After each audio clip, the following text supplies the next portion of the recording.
বিগত মহাসমাবেশ থেকে আমিরে জামাত ডাক্তার শফিকুর রহমানের শারীরিক সমস্যা গুরুতর হয়।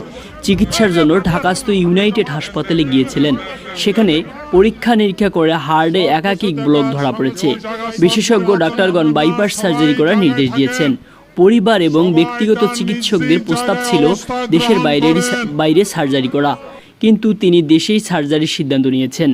ডাক্তার শফিকুর রহমান বলেন, আমি একজন জনপ্রতিনিধি হয়ে দেশের বাইরে উন্নত চিকিৎসা নিলে জনগণ দেশের চিকিৎসার উপর আস্থা হারিয়ে ফেলবে। তাই তিনি সিদ্ধান্ত নেন তার চিকিৎসা দেশের মাটিতেই হবে। এমন অন্য কোনো দলের নেতা হলে কোনো কথার আগেই মালয়েশিয়া সিঙ্গাপুর চলে যেতেন। জামাতের আমির ডাক্তার শফিকুর রহমান রীতিমতো সাবেক মালয়েশিয়ার প্রেসিডেন্ট মাহাতির মোহাম্মদের মতো সিদ্ধান্ত নিলেন। ডক্টর মাহাতির মোহাম্মদ এর বুকে তীব্র ব্যথা হলে দ্রুত তাকে মালয়েশিয়ার কুয়ালালামপুর জেনারেল হাসপাতালে ভর্তি করা হলো। পরীক্ষা করে ধরা পড়ল ধমনীতে চর্বি জমে ব্লক হয়ে গেছে। এজন্য এনজিওপ্লাস্টি করতে হবে, কিন্তু এনজিওপ্লাস্টি করার সুবিধা মালয়েশিয়াতে তখন ছিল না। ডাক্তাররা সিঙ্গাপুরে মাউন্ট এলজিবিতে হাসপাতালে যাওয়ার পরামর্শ দেন, কিন্তু মাহাতির মোহাম্মদ বেঁকে বসলেন, তিনি যাবেন না।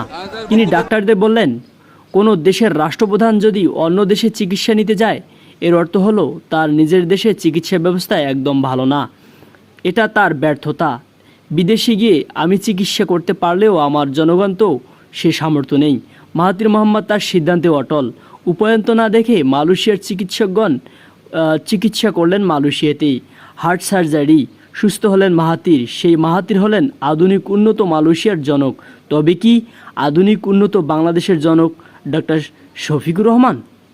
আপনার মতামত জানিয়ে দেবেন কমেন্ট বক্সে।